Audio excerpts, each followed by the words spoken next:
Welcome to Ordinary People, Extraordinary Things. I'm here with Jennifer. Jennifer, thanks for being on the show. Oh, it's really fun to be here. Thanks for having me. And you're coming to us from Iowa. I am. I'm on a farm in far northwest Iowa. Awesome. Thanks for joining us. Darcy connected us, and I'm so excited to get to chat with you today. Well, you too. Thanks for having me. If someone doesn't know who you are, can you give three words or phrases to describe yourself? So, I am a writer. I'm an author of several books, including Growing Slow, It's All Under Control, The Happiness Dare are a few of them. I've been writing for a really long time. I actually started writing newspaper articles when I was 16 years old, and I had a career in news before we moved to the farm. And then I started a blog in 2009, and I started writing books in 2014. So I've written a couple Bible studies and a guided journal. And as a part of my writing career, I spend a lot of weekends away from the farm, and I travel around the US and Canada speaking to women's events, Christian women events, usually on the themes of something that's in my book. So that's one thing is writer. And now if we're going to get into personality characteristics, one word that came to mind was encourager. I spend every day online encouraging women in their faith walk on my Facebook and my Instagram. Both of those accounts are Jennifer Dukes Lee on Facebook and Instagram. And of course, that's what I do in my books as well, and also in my ministry out and about in the world. I love to remind people of God's hope and his work in their lives and his faithfulness over time. And it is a joy of mine to just encourage people where they are in their journey, wherever that happens to be, especially women who are going through a particularly hard circumstance in their life, just to kind of be the sort of friend, either in real life or online, who walks alongside them and helps them to hold on to hope when it seems really hard. So, writer, encourager, and then another word, an adjective that describes me, I think, really well is dedicated.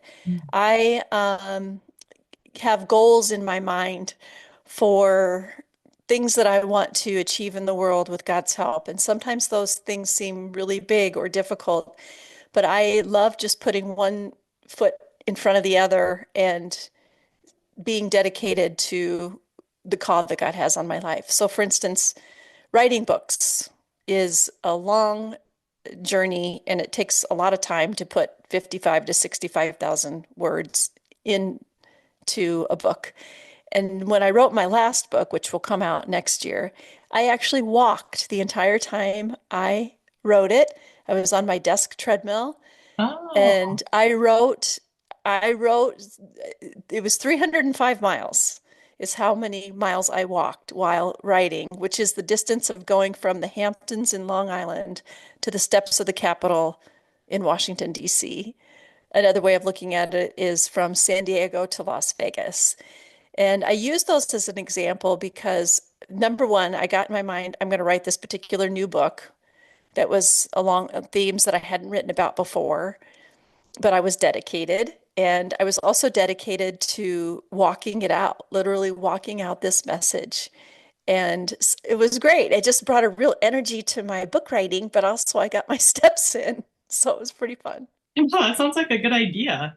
I was like, oh, that's a great idea to do the desk treadmill. What would you say to someone who says, what happens when you have these goals or these dreams and they don't come true the way you want them to? I'm sure that's happened to you before. What would you say to someone who's listening and feeling that right now? Well, first thing I'd say is you're not alone. There are very few of us out here in the world who have made some kind of goal and even something that you feel like the Lord has put on your heart. And no matter how much effort and time and prayer and dedication you put into it, it simply did not come to pass. And I guess the encouragement is sometimes you can only see in reverse, even, or, as you look back in the rear view mirror, days, months, or even years later, that God had a equally good plan or maybe even a better plan for you that didn't involve hitting the goals that you had for yourself. It's hard to hear that when you're in the middle of something that you're striving for and feel really strongly about. Really, truly, these things can only be seen in time after you look back on your life. And sometimes I think there may be moments where we have to wait all the way until heaven to Mhm. see that God had something better for us. So in those moments, I do practice what I preach, just knowing that God loves me and that He is a kind and gracious God and He has great plans that don't always align perfectly with my own. But even if I don't hit my goals as I wanted to, I'm learning something about myself and I'm learning something about God in the process. Like our effort is never wasted. There's always something to be gained. And I think that's true for anybody listening right now as well. Mm. Thank you for that. Thank you. So have you always grown up knowing Jesus, or if not, can you share how you became a believer? Sure. I grew up in the church, very much so. I was baptized in the Methodist Church in Marathon, Iowa, not very far from where you grew up. Yeah, marathon. And Yep. and I was confirmed in the faith, and I stood in front of my congregation with a white robe and a red carnation and professed my belief in the Lord as an eighth grader. But by the time that I was a teenager, I began to have pretty deep intellectual doubts about the existence of God. As Christians, we believe some pretty outlandish things, like the sun standing still, seas parting, people walking out of their own graves and ruining their own funerals. I mean, these kinds of things are hard to grasp. And as a child who had a lot of questions, side note, it's no wonder I became a news reporter. I love to ask questions. But as a child who had a lot of questions, it wasn't the logic wasn't reconciling with what I was hearing on Sunday or what I was learning in Bible school in the summers. So I don't know that I was really an unbeliever. I would say I was a wanna believer because I wanted to believe in who Jesus was. I wanted to believe that he existed. I wanted to believe that he really did die for my sins and that the Easter story is true, that he rose from the grave. And it took me a long time to get to that place. But in those intervening years, it was a really dark and difficult time because it's difficult to walk through life thinking that when you die, that that is the end of things, that there really isn't anything after that, which really messes with your mind and your heart when you think about your purpose too. It's just like, well, what's the point in life? And I lived in that quiet, dark, muddy place for probably most of my 20s, quite honestly. When I was in my late 20s, I was a news reporter at the Des Moines Register, and I was often sent on news assignment outside of the city, sometimes locations far away, even outside of Iowa. And I would sometimes turn to the AM dial and get onto faith radio programs. During those faith radio programs, oftentimes there was an altar call. So some preacher would be giving quite a message, unpacking the scriptures, and at the very end of his program, he would give listeners an opportunity to turn their life over to the Lord. And so I did that while I'm driving around, and I'm like, okay, am I supposed to feel any different now?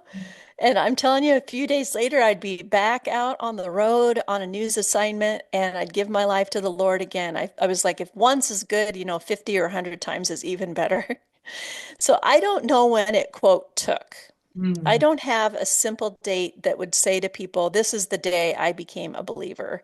I know a couple things. Even when I didn't believe in God, He believed in me. Even when I was faithless, He remained faithful. Even when I had given up on faith, God had not given up on me, and He was in pursuit of me all of that time. And He was using those questions that I had to draw me closer to Him. I find it absolutely remarkable that I didn't even used to know if I believed in God. And now he's like the CEO of my ministry as well as my best friend, which just goes to show you like God is just doing things in the background that we have no clue about. Mm, And I think for me, a big piece of my faith journey toward belief was asking the questions. I began to interrogate the Bible in the same way that I interrogated presidential candidates, police chiefs, county commissioners, mm, mayors. And God never freaked out and said, "No, you can't ask that question," or "No, no comment." He always mm, opened the scriptures to these beautiful answers. So mm, I used to be a news reporter, and I still am because I'm a good news reporter. I am preaching the good news in books and on stages, which I just find, again, truly remarkable. But no, Nancy, I just don't have that neat and tidy little date. All I know is that God was in pursuit, and I am a believer, and He's changed my life so much so that I have dedicated my own life toward making sure that other people know about Him and what's possible through belief in Jesus and in following Him. That's so good. I do like how everyone's story is different, right? And some people Hmm. have a very specific time, but I like how you said that you don't because that actually makes me anxious if people ask for a specific time that you actually, gave your life to Jesus. I'm like, I don't know. I was blessed to grow up knowing about Jesus, and I've learned more and grown deeper in my love for him, and my faith has changed and grown, and there's so many different little things I can say of, okay, this was pretty, meaty for me. This was really something that grew me in my faith or changed me. But as far as like a specific moment, I don't have that either. So I really resonate with what you're saying. I think a lot of people are like that. And we might maybe early in our faith journeys think, oh, I don't have a powerful testimony. Mhm. But this is a powerful testimony to say, I have been on a very rocky road toward Jesus, and he has walked with me every step of the way. Most of us probably don't have a Damascus style moment where, like Paul did when he was no longer Saul and had this really direct encounter with the Lord. Some do, and that's so cool. And I love those stories. But also, I think we need to make space for people whose stories may seem a little bit more ordinary. And knowing that God works through those stories just as powerfully as he does the ones that would make front page headlines. Right, right. And you were kind of noting towards the name of my podcast, Ordinary People, Hmm. Extraordinary Things. And that's why I started this over 3 years ago was, I was a history major. I did a lot of oral history, and God called me to this podcast. And I was like, no, I don't have time, but it's really more about fear of what if I start this and no one listens? And Hmm. then what am I going to tell people when they say, "Hey, how's your podcast going?" And that's what stopped me for a while, but then God got over that by having someone come, just like you go to talk at women's events. It was a women's conference that really drew me to okay, God is saying to do this. And it really hit me that it needs to be kind of ordinary people, and that we all have a story. I'm always passionate that everyone has a story to tell. Everyone has a testimony, if you want to say it that way. Everyone has a way that God has worked in their lives, and that this is really important for us to share the gospel. It's an easy way to share the gospel with people. And so that's been my mission for the last 3 years, is kind of getting more ordinary stories. Now, I do have people that have just crazy, extraordinary stories, and those are super fun to listen to as well. But I think it's important that so many of us don't have these really weird, crazy, amazing stories. We're just ordinary people living ordinary lives. But if we're doing it for God, then it's extraordinary. Absolutely. That's holy ground. I mean, There's nothing in scripture that says, I want you to live this spectacular life. There's a lot in culture that suggests that. We need to have spectacular homes, spectacular families, spectacular grades, spectacular clothes and bodies, and host spectacular parties and have spectacular children. And that's so much pressure when really ordinary life, right where we are, is holy ground. I mean, you just look back to Jesus' earthly beginning. I mean, our Savior was born in a barn, not a palace. He walked around and didn't really have a home and picked the most ordinary people for his disciples and invited ordinary people into his life and went into the homes of ordinary people, sinful people, Mhm. to encourage and bless and convict them. And I think that is the way of Jesus. It's upside down, that the Mhm. thing that seems so ordinary actually is quite extraordinary because Jesus is a part of it.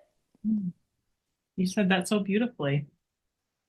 Well, I heard, and I can't wait to hear this story, is you were in a car accident and a woman helped you and she just gave you so much kindness. Is this a story that you tell sometimes? I have rarely told that Oh, story, but wow. I don't think I've ever talked about it on the hundreds of podcasts that I've been on, to be quite honest. But it's a story that is certainly, in the recesses of my mind that I can draw up for you. And I believe I may have mentioned it, or you wouldn't know about it. It's certainly in one of my books. I think it's maybe in Growing Slow, but I even don't know what book it's in, honestly. No, it's in It's All Under Control. I'm pretty sure it's in the book It's All Under Control. Anyway, yeah, I'd be happy to share that story. And if you have any questions about it, or if there's something particularly you want to know, but in 2009, I was in an accident. I was on my way to serve at a spiritual retreat in Iowa. And when I left home, it was in January.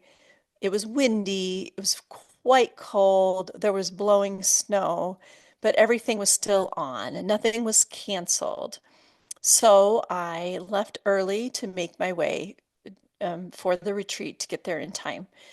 And when I was a mere 5 or 10 minutes away, I was listening to worship music, and I look ahead on the highway, and a car is veering into my lane on the highway.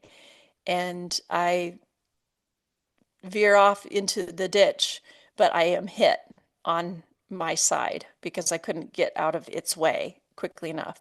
And I spun around, landed in the ditch, and I was facing the other way in the ditch. And I could not get out of my car. I was trapped inside. The windows were crashed in. The parking brake was into my leg. The airbag had gone off.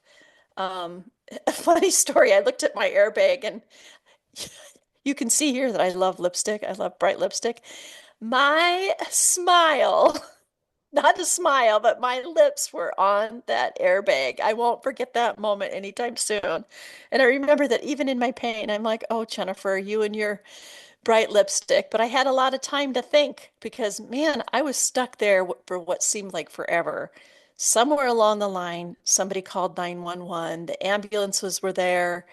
And I began to go into shock, and I was very cold. I couldn't get out, but the wind was blowing in.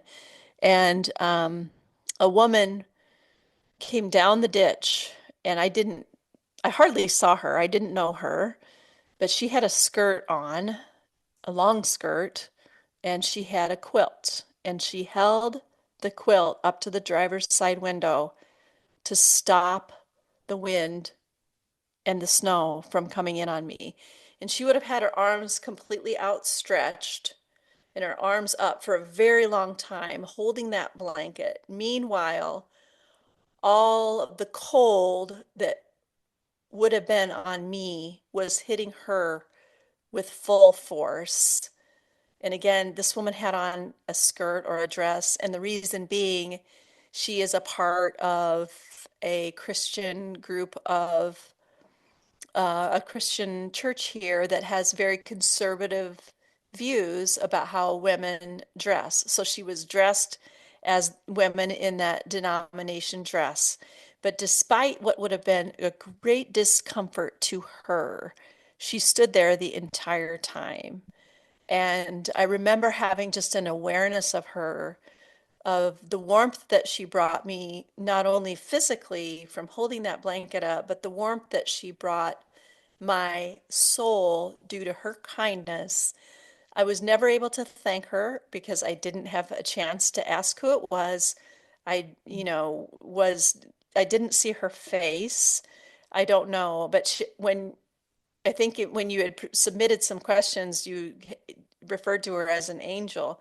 She was an actual real person, but she was like angelic to Mhm. me in that moment. And when I look back on it, even now as I describe it, it's also a picture, a metaphor of what Jesus does for us. That when we are in our lowest point, when it feels like things around us are very cold, very dark, when we're stuck, and when we're alone, Jesus comes to that window to hold out his arms, just as he did on the cross, but also to hold his arms out to us in embrace, to keep us warm, to let us know that we're not alone and that he will stay with us until the end. And for me, that the end of that ended with the jaws of life ripping open my car and me being swooped into an ambulance with this woman just out of the kindness of her heart, having taken care of me. And yeah, it's just a really beautiful picture of what we can do for each other in times of heartache and distress. And again, it's also just a really beautiful picture of what ultimately Jesus did for us. Oh, that's an amazing story. I was thinking when you put your hands out, I was thinking of her and Aaron on Moses's arms, helping, Yeah, yeah, that's so good. yeah, Yeah. keeping up his arms so that he could. So if anyone doesn't know, I might be saying it incorrectly. You can Aaron jump and in. her, you're Yeah, absolutely right. For Moses, when they're right. lifting up his arms. Yep. Because God said he had to keep them up in order to Hmm. win the battle. And it That's was, right. all day or like a very long time, and he got tired, right? That's And so, exactly right. yeah, so Aaron and her came and helped him. And I thought of that, of when you were saying that about just kindness and just helping someone. And it might seem not like very much, but Hmm. what a difference that can make. Absolutely. Yeah, That's thanks for asking that. That was, it's just kind of replaying again in my mind, kind of like those core memories do when they play out like a film in your mind. So thanks for reminding me of that moment. yes. Well, as we wrap up, I always end with three questions, and I think I'm going to start with the what kindness have you received or given in the last week, since we're talking about kindness. Mm. You know, some of the kindnesses that we receive could be seemingly so small, but they make such a difference at just the right time. I received a text message along the lines of, God brought you to mind, and I just wanted you to know that he cares for you very much. Mm, And it was something that my heart needed in that moment. So in that way, it was the kindness of the Lord delivered through a person straight to my heart. mm, At the same time, it was a reminder that being kind to others, we don't have to make it be such a big thing. mm, Even just asking God every morning, lay a person on my heart so that I might reach out to them and remind them of your love and kindness toward them, and wait for the Lord to give you a name and then respond. I mean, that takes a mere 2 minutes, I think, maybe, out of our day, and just to reach out to somebody and let them know that they're thought of by you, but most of all by God. I mean, what a powerful thing. So that really spoke to me in a way that my heart needed and also reminded me that I can do the same for others. That's really good. A question that I get asked a lot is how does God like talk to you? How do you hear God's voice? And I think if we start by practicing these small prompts that we get in our, kind of our head of, oh, I was thinking of Jennifer. Oh, I don't need to text her. I don't need to email her. I'm sure she's fine. But if you take that and, hey, I'm thinking of you. Hey, are you doing all right? I'm praying for you. And then sometimes you'll get a response like, of, wow, I really needed that, or how'd you know to get in touch with me? And then as we start to practice that, I believe that that kind of God's voice, if you will, becomes clearer to us and oh, yeah, I should do this. Oh, I should take this step. And that's what I was thinking of when you were talking about those, or those little prompts that seem, oh, I don't know. I don't know if I have time for that. It's probably not a big deal, but a reminder that they are. Yeah, they are. And I think that it is a good way to become practiced in listening for the voice of God.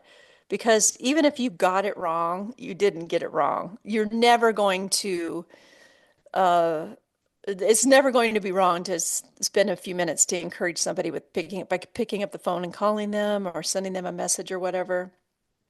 But I think that when we hear the voice of God, just not to put pressure on ourselves to think that it has to be audible. I've never heard the audible voice of God. I've heard him in my spirit, inside of me. And I think that the way that we become fluent in the language of God is by reading the words that he gave to us. And when we hear those things in our spirit that are consistent with what we've read in scripture, we can feel confident that we are ourselves in our flesh, in our spirit, carrying out the will of God and having heard his voice correctly. Mm. Yeah, thank you for that. What are you grateful for? Ugh, well, right now, as you and I record this, it's Holy Week. Yes. And I am so grateful for this week, not only for an empty tomb, which is really cool and really important. I'm grateful for the cross and what that means for us. And I think it's important not to skip over the pain and the suffering and what Jesus did for us in, kind of jumping forward to that joyful Easter morning, but to spend time and to be grateful for the sacrifice of Jesus. So I know that's the super churchy Sunday answer, but that's just the honest truth, especially this week when my mind is so deeply engaged with what God did for us. Yes, and we're lucky that we know that he came out of the tomb, but I'm trying to this week remember what the disciples and his followers and the people who loved him felt like when he actually died and they put him in a tomb and Mhm. what they must have felt just it's Yeah. over and we thought that something different was going to happen and just kind of remembering that a little bit more. Yeah. What is your favorite Bible verse or story? Oh, it's like being asked for a favorite child. There is a story at the end of Luke after Christ is risen. This is kind of my life. It's not really a life verse, it's more like a life passage or a life story. But they're on the way to Emmaus, these two travelers, and the risen Christ comes up beside them and he starts to unpack the scriptures for them. And they're pretty downcast because Jesus was crucified and died and was buried. And they don't realize that Jesus has risen from the tomb. They don't realize that Jesus is right now walking beside them. But he continues to walk with them. He's telling some great stories, and they're like, hey, you want to come in for dinner? And he's like, yeah, sure. So the risen Christ comes in. They still don't recognize him. And they're sitting at the table, and Jesus breaks bread. And all of a sudden, these two travelers have an awareness that, whoa, this was Jesus walking with us this whole time. And they looked to each other and they said, did our heart not burn within us as he walked with us by the way? And for me, that is a beautiful picture of what Jesus does for us. This kind of circles back to what we first talked about. I walked a long road when Jesus was walking beside me, sort of unpacking the scriptures for me all those years in my childhood. And I hadn't a clue that he was walking with me that whole time. There came a point where I had what can only be described as a holy heartburn moment. Did my heart not burn within me as he walked with me by the way? The sense that, yeah, Jesus is real and my heart burns within me. And my goal from here on out is to have chronic heartburn, Mm. to chronically feel this holy heartburn for him and never to keep it to myself, but to share that burning heart with anybody who's willing to listen. Mm. That's so good. So good. Well, thank you for being on. Thank you for sharing your story with us.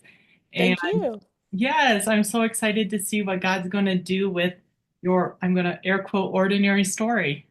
Great. Thank you. Me too. Well, on Ordinary People, Extraordinary Things, your story is His glory.